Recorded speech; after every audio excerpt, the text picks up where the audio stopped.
welcome to the edition of our show, Money Means Business. And as we always say, and business means money. Stability and business, and a lot more, of course, mean a lot of money. We're here talking tonight about a myriad of subjects and the latest on the Egyptian arena to start with.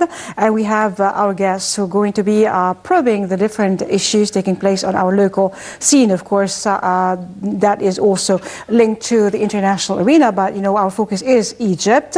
We have a lot happening. The dollar that's been rising and then now, you know, is going down. We've got the change in the cabinet, and we've got a lot actually. And what's more important to talk about education a lot more in this episode. I'm Nermin Nazim, and we have with us our guest, Professor Dr. Amin Akhnouch, Professor of Civil Engineering, the University of Arkansas. Welcome, sir, with us here for the first time.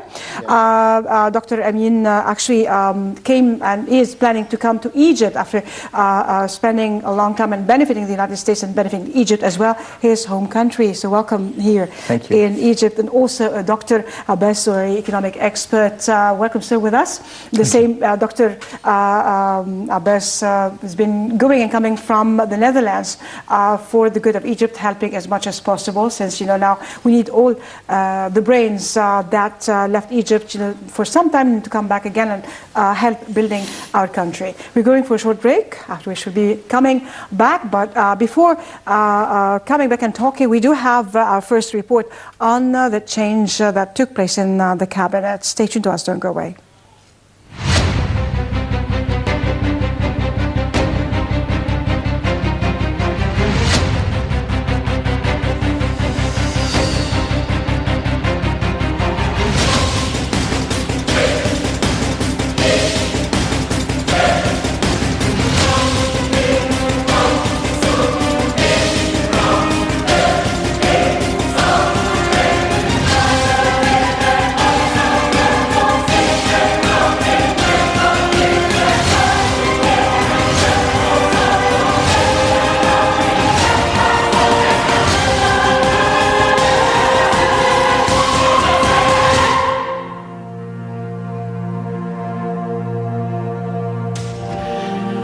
The Egyptian Parliament approved on Tuesday a list of new ministers amid a cabinet reshuffle of 9 ministers.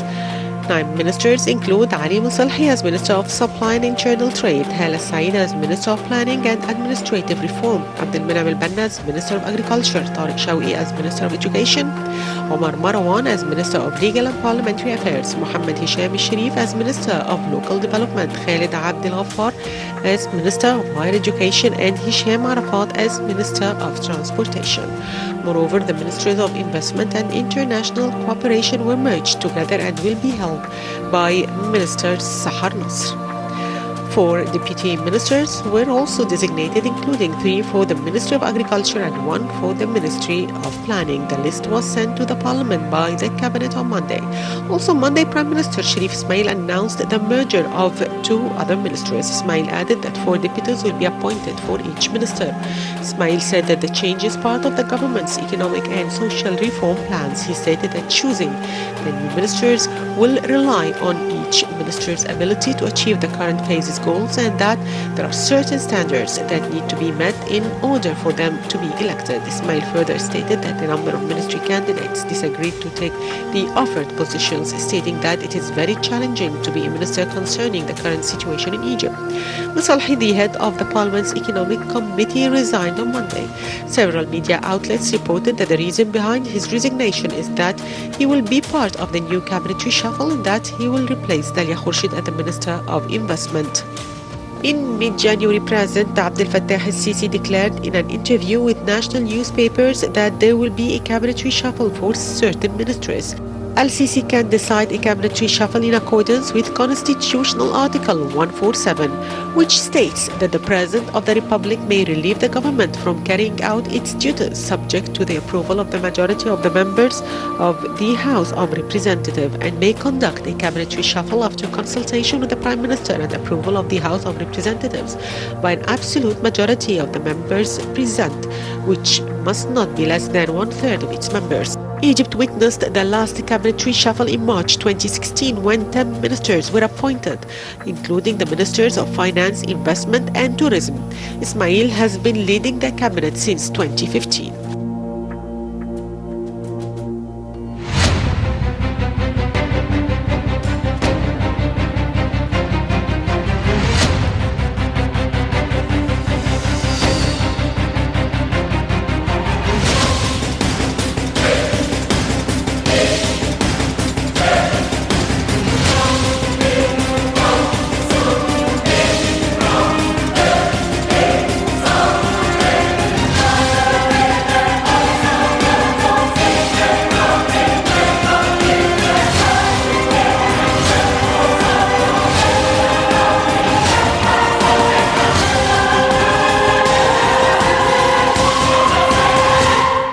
welcome again back to Money Means Business. Our guests are Dr. Abbas Zohari, economic experts. Thank you, sir, again for being with us, and Dr. Amin Akhnouch, Professor Dr. Amin Akhnouch, Civil Engineering, University of Arkansas.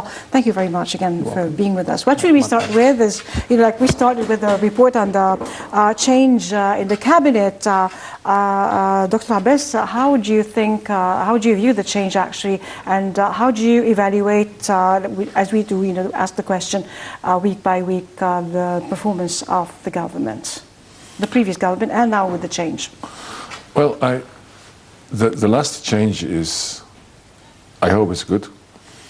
I can say some names which I'm really happy that they came back. The Minister of Supply, Musalhi, he has a good history, and I think he will change a lot if they give him the chance and the time. And the Minister of Finance is the same, and the agricultures need a lot of development and a lot of change. And I hope that they will listen to the people who are working in the ministry about the opinion, what they think. And which admire me more is that they discuss the names for the ministers in the parliament, and which I heard that they didn't discuss. They said this is going to happen.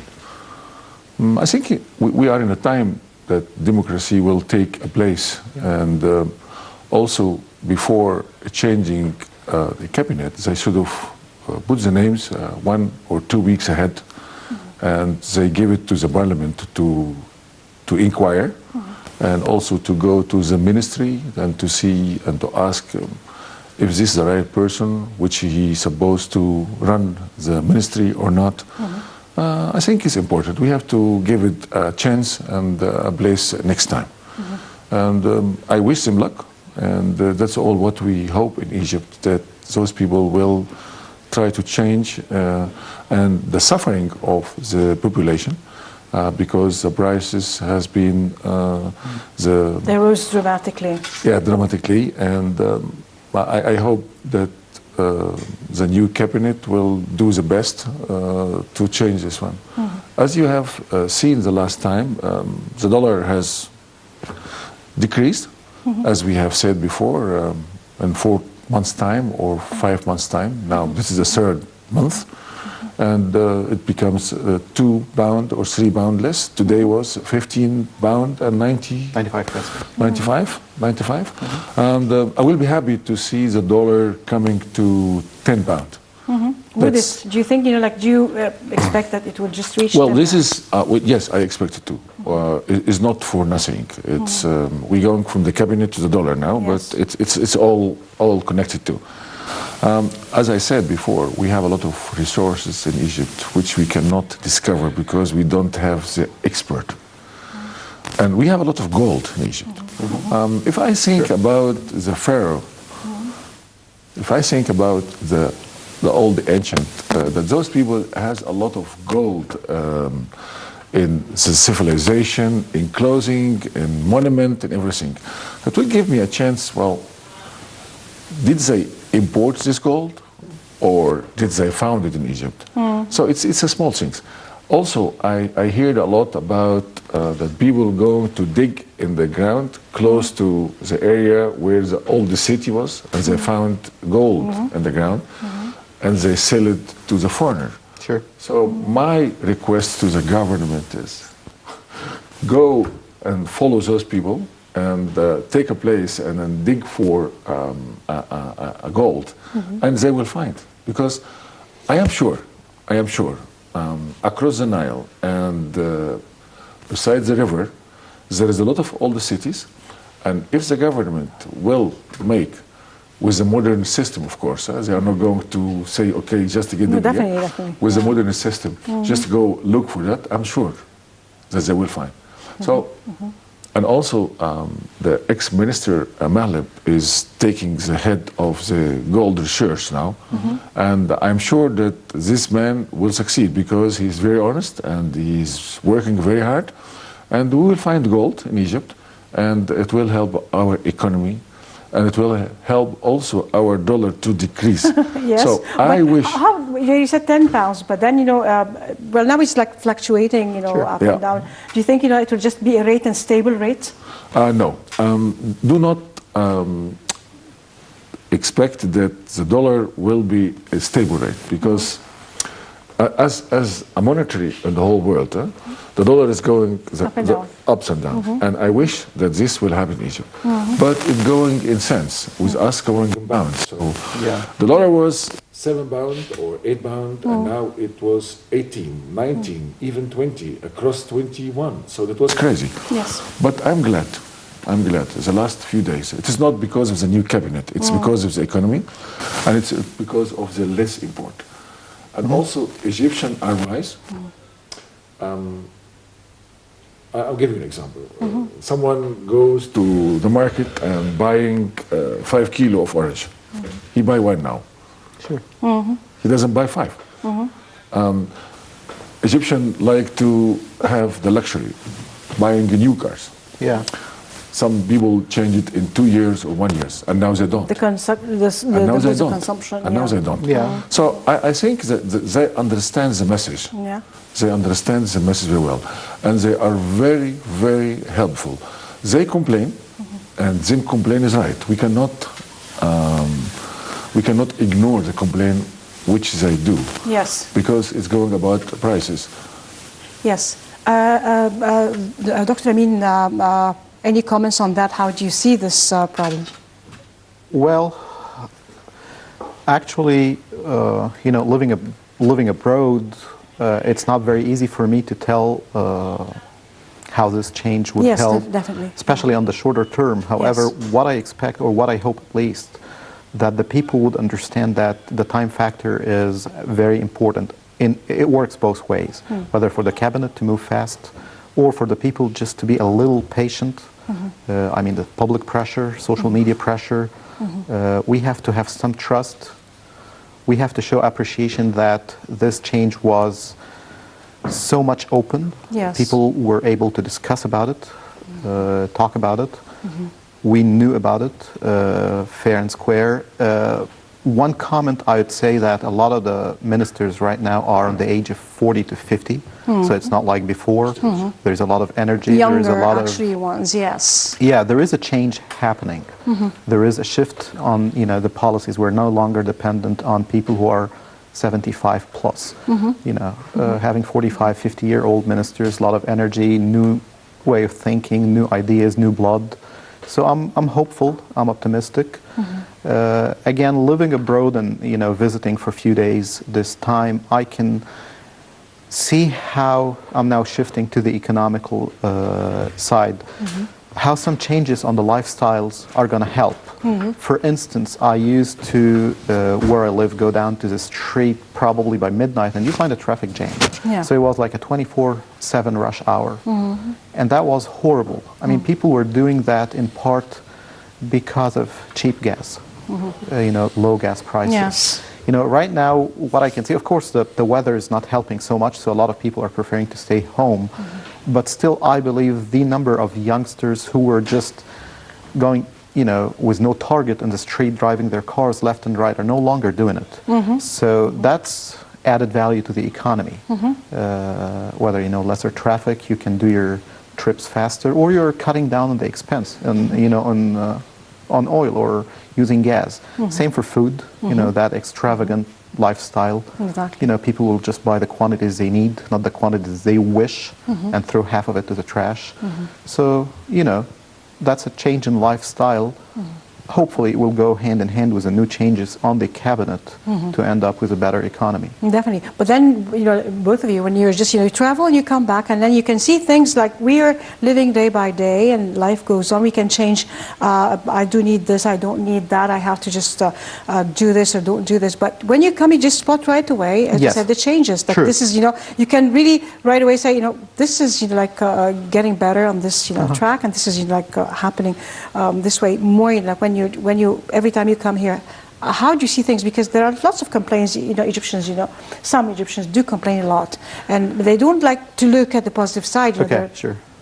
Yeah, well, I wouldn't say that everybody is not having a legitimate reason. Some people have legitimate reason. There is some, I'd say, freedom. More social media, everybody's having internet, every cell phone is having a camera, you can record even clips. So, you know, there is no longer a ban on information or exchanging of information. Yes. This could possibly have a very good side. You know, you can no longer hide a truth or hide a fact. The downside, of course, if, you know, uneducated or low level of education, you know, people who are using this social media, of course, they'll abuse it. So that's a negative side that we definitely need to work. But this is, you know, that will take us to the other story, like education per se. So it's like a whole cycle, interconnected. So, you know, for me as someone who's living abroad and who comes to the country, I can pinpoint immediately what's good, what's bad. I wish people, and you know, I don't want to be tough here because, you know, when I live abroad, I'm not feeling how much people are suffering in the country. So, you know, I might be a little biased or unfair when I talk. However, I can say that there is a lot of positive things happening. By the way, I just would like to take advantage of, you know, this program to say thank you for the airport people. Security is different. I mean, I personally suffered when I was coming in the country 24 or 48 hours ago, being searched, you know, in a very harsh way. But, you know, given all the things we hear about tourism and, you know, people are scared of visiting the country, no, I'd say the safety measures are way better than any place I've been to through Europe or the United States. Other positive sign, you know, the flight from Europe to here, my last stretch on the trip, a lot of foreign nationals were on the flight. They went straight out of the airplane to the banks on Cairo airport, and it was like close to midnight. They exchanged a lot of money. You know, they have the confidence. They are no longer hearing about black market or being, you know, deceived by the bankers. So this kind of trust that we are regaining will definitely help the country. Probably this is a plus. You know, some people, you don't realize this is very important. These are all positive. You know, we wish it could be more. You know, I hope I cannot see an empty seat on the flights anymore. But, you know, I mean, instead of having a 10% occupied seats on the flights, you know, 5 months ago, you can see, you know, like 60% occupied seats or 70%, and more than half of them are foreigners. So it's definitely a plus. Definitely. We're going for a short break with the dollar, you know, actually report about the dollar, and we're coming back again, resuming our conversation. Stay tuned to us, don't go away.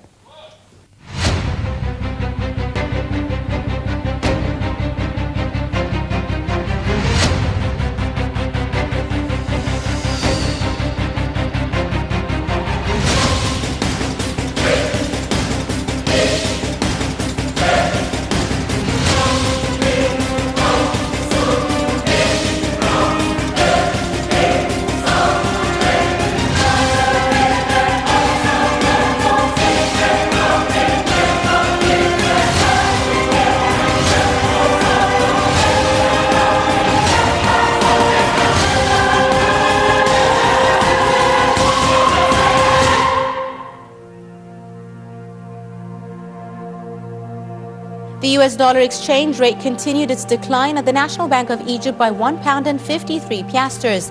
It registered 16.45 pounds for purchasing and 16.5 for selling, compared to 17.38 pounds for purchasing and 17.43 for selling on Monday. Exchange rates are unstable in accordance with supply and demand since the Central Bank of Egypt floated the Egyptian pound in November. Banks operating in the local market and their various branches in the Republic disposed of foreign currencies, mainly the US dollar, on Tuesday after a significant decline in its price against the pound. The dollar price continued to decline against the pound on Tuesday to reach the lowest level since the 17th of November 2016. Bank Masra has seen a great demand from citizens selling the dollar because of its continuing decline against the pound in the bank's transactions over the last few days.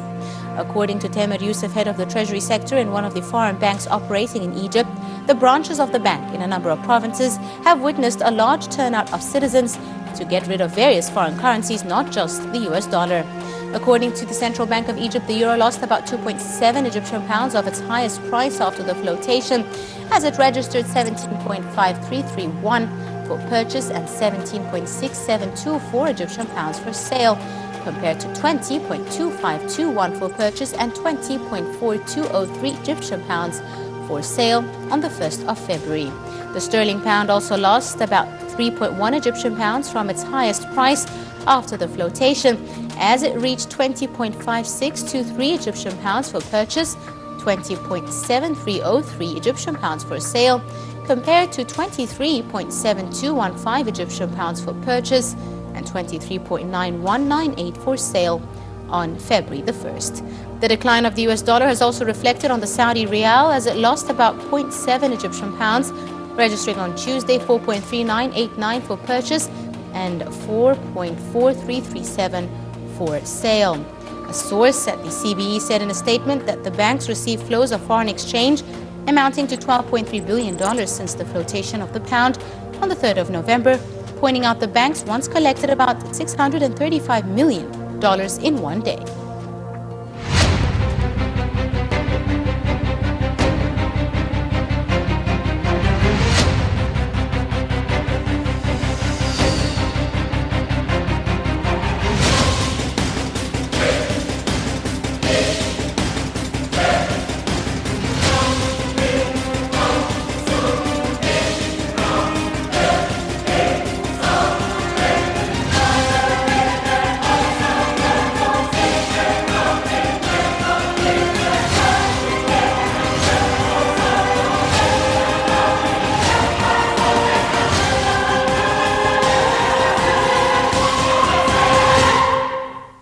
Welcome back again with Dr. Abel Zughari and Dr. Amin Akhnouch. We'd like, I'd like to ask the question. You were living abroad for a very long time, and you decided to come back, come and go, and just be active in Egypt here. What made you trust that will there be change and want to really come here and invest? Well, life in Egypt is not very easy, but I love it. I love the culture. I love the weather. At least I walk in the street with my head up, because in Europe I walk with my head down because of the rain all the time. So I'm just worried about my glasses. It will be wet. I am very positive about the future in Egypt. And my message to all Egyptian who lives abroad for a very long time, do not wait so long. Come back if you want, in the time that you are healthy, so you can build something. I have said it before, there is a lot of things which has to be changed in Egypt.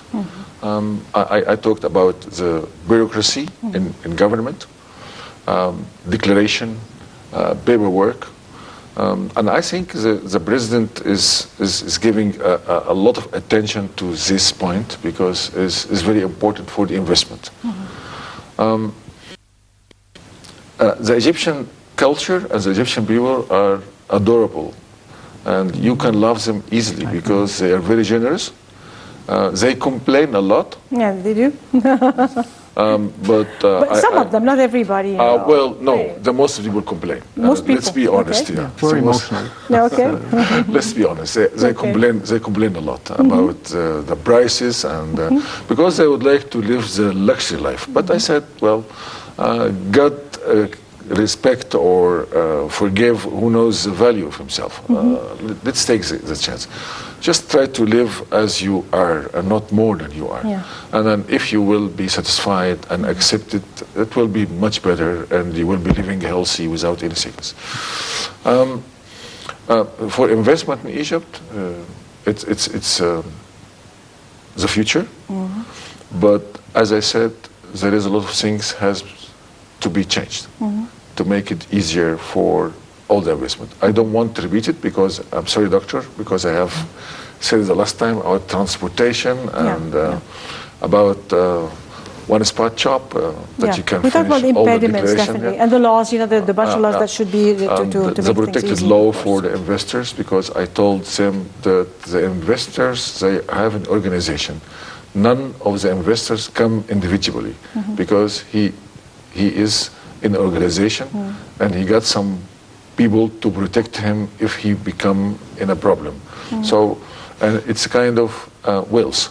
It goes to Egypt, it goes to Poland, it goes to Dubai, it goes everywhere. And which country is beneficially for those people, they will come and invest some money. So we got to help those people. But we come back to our question about that I travel and come back. Yes. Yes, indeed. I have lived abroad for about 42 years. And due to some circumstances, I come to Egypt. And I travel and go and come back, but the last time I stay here longer than ever. And I am investing in Egypt, and I'm starting, I already started since a very long time, but I was not here, so it was not successful. I work very hard, very, very hard. I have tried to hire people to work for me, and I see that the capacity of those people are not as I have, which is normal. Yes, so I'm you trying. Expect, so they need training. Yeah. We know about the training problem. I'm doing my best. Yes. I'm doing my best, but it takes a lot of. It costs me a lot of energy. Energy, and I'm not sad about it, and I don't regret it. I love it, and I see that the future is coming with a success. That's what I can say. And I like the country very much, and I feel that I'm just walking freely and safe. And the weather, it's wonderful. And Egypt is really a wonderful country because you can do everything. You can go any place in the summer, in the winter time. The country is huge and it's big. And it's growing. It's got a lot of potential, actually, that is not really used to its best. But it doesn't say that it's a paradise in the moment. There is a lot of difficulty in driving, in roads, in everything. And it's a kind of attitude.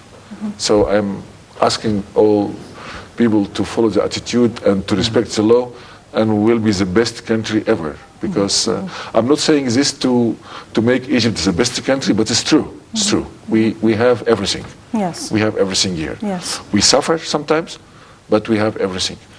And even medicine, I ask a lot of people, go sit in the sun for 1 hour a day. So you wouldn't need vitamin G. Back to nature. Back to nature, yeah. Yes. Then you will feel much better. Yes. So your question is being answered? Yeah. And then, Dr. Amin, you're planning to come to Egypt, you come enough to see, how things are. And how do you see, what would you like to do here, and what made you just think of coming back? Okay, as the doctor said, every place has its pros and cons. Definitely. We have to agree on this. Lots of negatives are and were there in Egypt, same in Europe, same in North America. The question I always ask myself, when you take life as a package, what pluses are more or weighs more for you as compared to the negatives? So some of the things, what I like or what I am really passionate about in Egypt is that all the negatives are mainly related to personal attitudes. The country itself has very minimal negatives compared to some other places outside. Per se, the weather.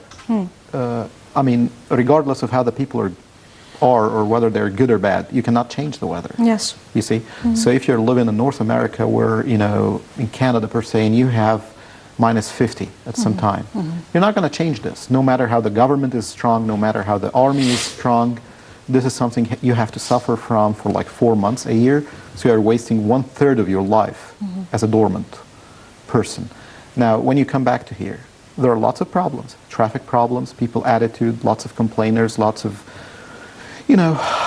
hear and say, chit-chat, a lot of people are not employed, etc. That's a given for, a growing country, a developing country. But can you change this? Yes, it could be changed. Now, whether we are changing fast enough, at least we are changing. So there is a potential for the country to change or to overcome the difficulties versus, when I take, per se, Japan as an example, they're not going to cancel the volcanoes. They're not going to cancel the earthquakes. You have to live with it. They're very successful. I give them all the credit for that. But they will live with it. Here in Egypt, yes, you can kill the attitude. You can change the attitude. You can stop complaining. You can work harder. Then the country will be way better than what we were right now. Now, will I see this in my lifetime? I'm not sure. I hope. But then let's go back, like this, like will we see that, like the change of that needs, like part of education and training, and this is what you've been talking about. Yeah. How do you see education here, and how could there be change, effective change in education? That's a very good question, and answers could be very detailed, but in a nutshell, I can possibly say that we're not having the practical side going in parallel with the theoretical side. Yeah. So here we're very good in theory. Our undergraduate education is, I see it as a very good example, but the graduate studies, research, intellectual properties, all that we are really missing big time. In part because of the lack of research culture on the society. Great minds are leaving the country or used to leave the country. Most of them are not coming back, so they're not shifting or conveying what they learned overseas to the country here. Maybe lack of resources dedicated to the education. I'm not saying lack of resources in general. The country has resources. Research. Yeah. And then there is not enough partnership between the industry and the academia. Like, when I compare with the United States where I work, for example, most of the money going for research, which brings great minds to the United States, from Japan, from Iran, from Iraq, from the Middle East, Asia, anywhere in the world. Why do they go there? They're simply paid to do their masters and paid to do their PhD. Yes. But how can the university afford to pay a student not to receive tuition from him? It's simply of the great partnership between the academia and the industry. So let's say a company that have a budget of a couple $2 billion struggling with a problem.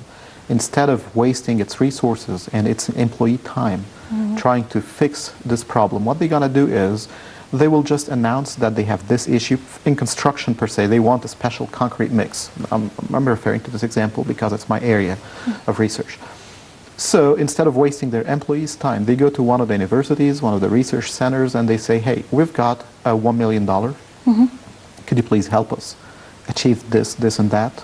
The university, of course, would welcome that, take part of the money as its overhead. Then the rest of the money is given to faculty member, raise their income, and the faculty member is allowed to use part of the money to hire graduate students from overseas. Or from local, it depends. Now, if they hire a local person, that's their building capacity for their country. If they hired an overseas person and they keep him under the microscope, that happened with me on my master's, then moving to the PhD, then once you finish, they start the brain draining process. They tell you, okay, you've done a great job, this research, we've benefited out of it, so we're willing to hire you for X amount of dollars per year, and here's your passport. I'm not saying this is a bribe, it's their perfect right to practice, whether in the US, whether in Canada, whether in Japan. But what happens is a great mind moved from the Middle East or from Iran or from unfortunately Russia. to another country, benefiting another country. Yeah, and see, we have, just to name a few, Professor Magdiaou, Professor Zawel, bless his soul, lots of great names that started as very young researchers here, and they lacked or they couldn't find the resources enough to push them. So they moved to the United States. I believe if somebody asked some of them, would say the day they are traveling, how long would you stay on the PhD? They, or on the United States or in Canada? They would say 4 years, finish the PhD and head back to Egypt. Everybody loves his country, love his family. When we travel, we're young. Some of us were not married. So you would like to come back, get married, settle, have kids, grow them up in the same culture you grow up in. But then, by the time he finished, he started to get used to the easy lifestyle there. And he started to see green dollars flowing to his bank account.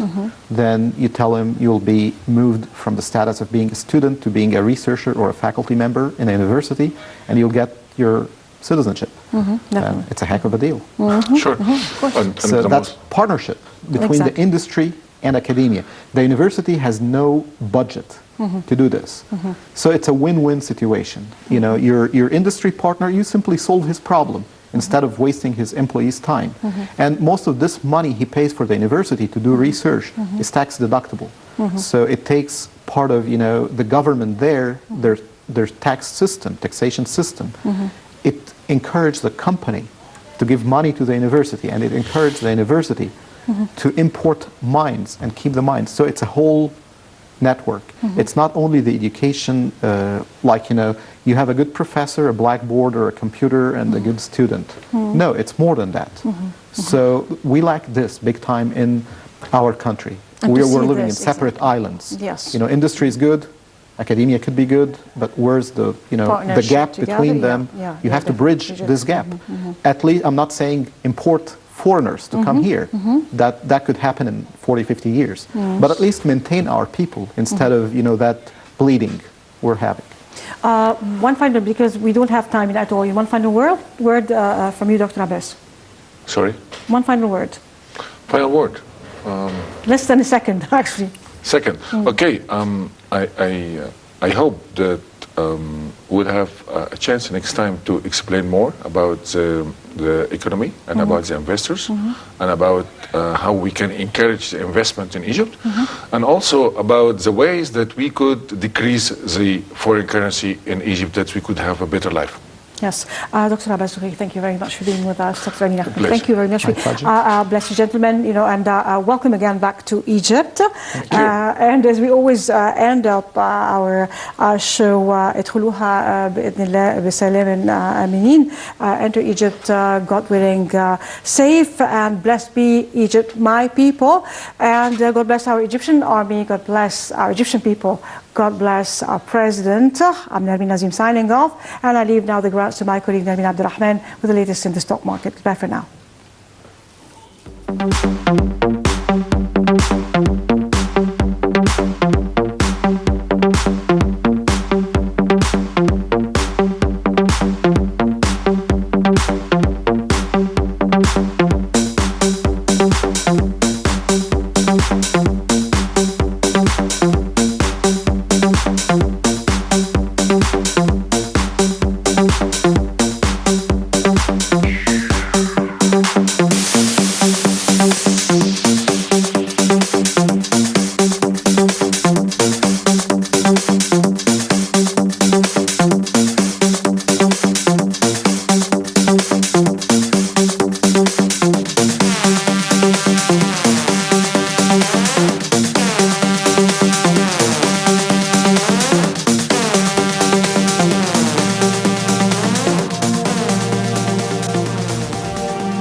The head of the International Monetary Fund, the IMF, Christine Lagarde, said the application of the value-added tax, or the VAT, in Egypt will lead to an increase of 1.5% in the country's GDP. Lagarde said the IMF has helped the Egyptian Public Taxes Authority in preparation for applying the VAT. Lagarde added countries in the Gulf, for example, are working to introduce a harmonized VAT in 2018. These efforts, which the IMF has supported through its technical assistance, could raise anywhere from 1 to 2% of GDP, assuming a VAT rate of 5%.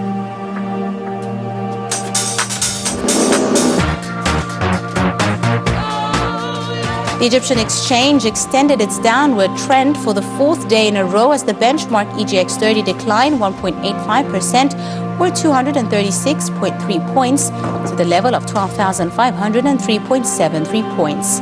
Market capitalization shrank about 8 billion Egyptian pounds to 613.76 billion Egyptian pounds. Net sales by local investors amounted to 26.1 million Egyptian pounds, whilst Arab and foreign investors were net buyers by 23.8 million Egyptian pounds and 2.3 million Egyptian pounds respectively. CIB retreated 3.8% to 75 Egyptian pounds with a turnover of 139.7 million Egyptian pounds.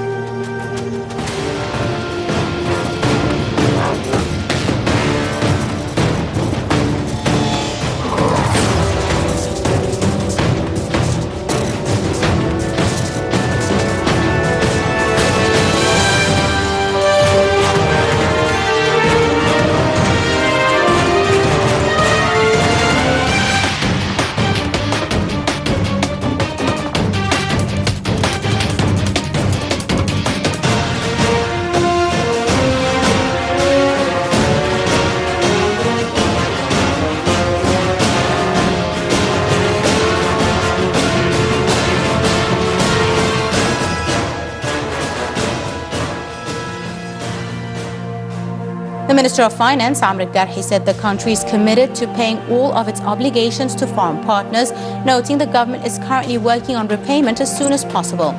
Garhi also said on the sidelines of the second Arab Fiscal Forum in Dubai that the ministry is laying out the needed plans to pay for foreign companies and to provide needed funds soon. The finance minister ruled out issuing international bonds in currencies such as the Japanese yen and Chinese yuan, adding that any bond issuance in the future will depend on the country's needs.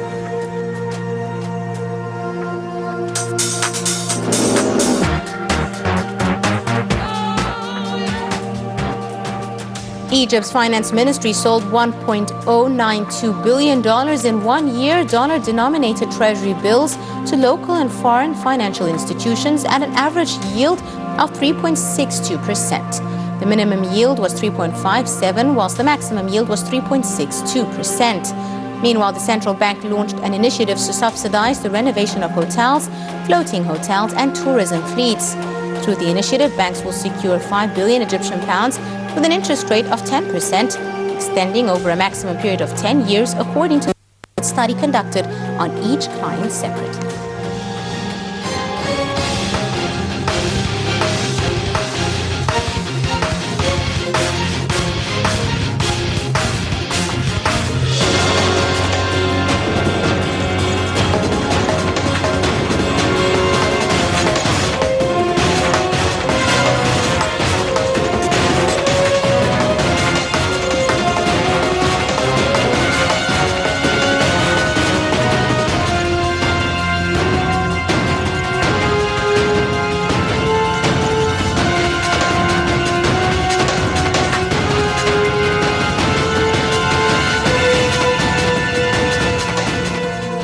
The chairman of Egyptian Iron and Steel said that the estimated cost of the company's development plan amounts to $200 million or 3.68 billion Egyptian pounds. Mohammed Saad Nagida also said the experts from the MCI, the British company that is the re-establishment advisor, are set to arrive between the 21st and 24th of February to discuss different aspects of the company's development plan from technical, financial and marketing perspectives. Iron and Steel will soon issue a tender offer for casting kettles at an estimated value of $4 million, adding that the upgrading oven number 3 cost of 30 million Egyptian pounds was self-financed by the company, noting that the project will be finished by April, 1 month ahead of schedule.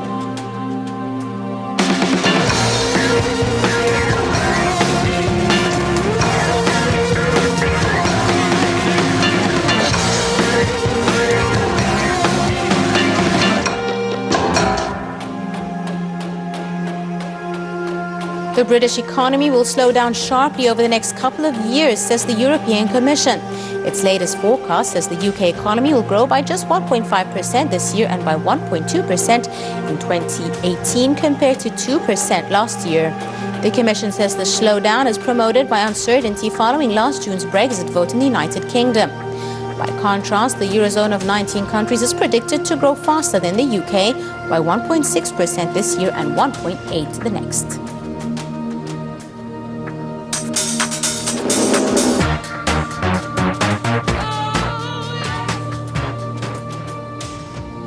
Oil is charging lower to start the new week as the monthly OPEC oil market report has done little to assuage oversupply concerns, despite the cartel's proclamations of production cut compliance and upward revisions to oil demand growth. Even though Russia is apparently cutting production, it's still set to boost exports of Urals, its medium sour grade. Russia's energy minister, Alexander Novak, has been keen to point out that although Russia is cutting production, it is not cutting exports. The cartel has also revised up non-OPEC supply growth this year by 120,000 barrels per day to 240,000, driven by higher expectations from U.S. production.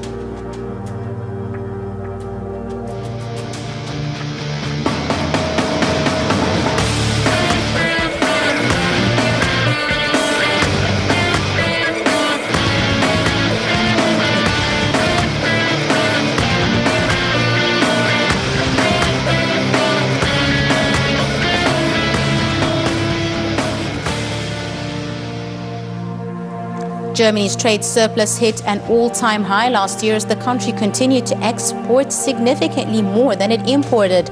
German exports climbed 1.2% to 1.2 trillion euros in 2016, whilst imports rose only 0.6% to 954 billion euros.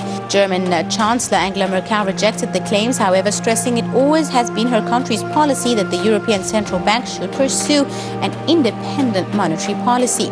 German Finance Minister Wolfgang Schäuble has said the euro was in fact too weak for Germany.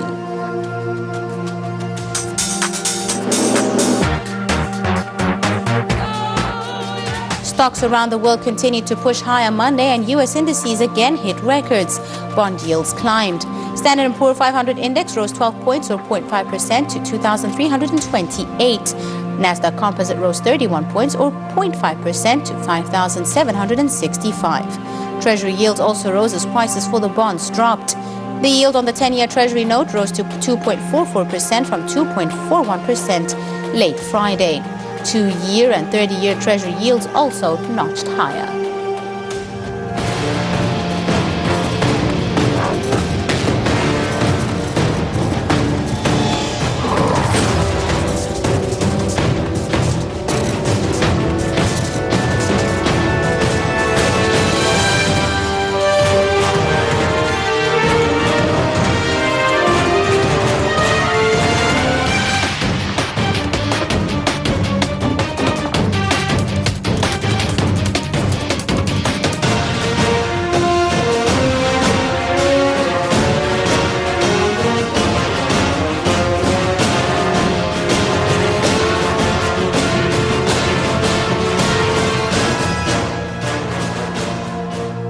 U.S. import prices rose more than expected in January amid further gains in the cost of energy products, but a strong dollar continued to dampen underlying imported inflation. The Labor Department said on Friday import prices increased 0.4% last month after an upwardly revised 0.5% rise in December.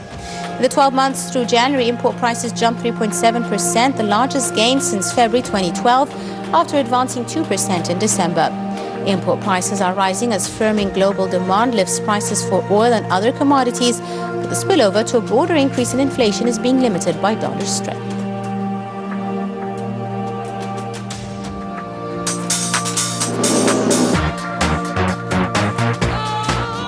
Gold prices are retreating to begin this week's trading as the US dollar gains strength in the short term. Technically, gold prices are continuing to trade lower after putting in a new 2017 high at $1,244.71 last week. Despite the decline, the short-term trend for gold may still be interpreted as bullish. Traders tracking the US dollar basket should note the index is currently trading higher in the short term. Currently, prices are trading directly below last week's high of 100.96.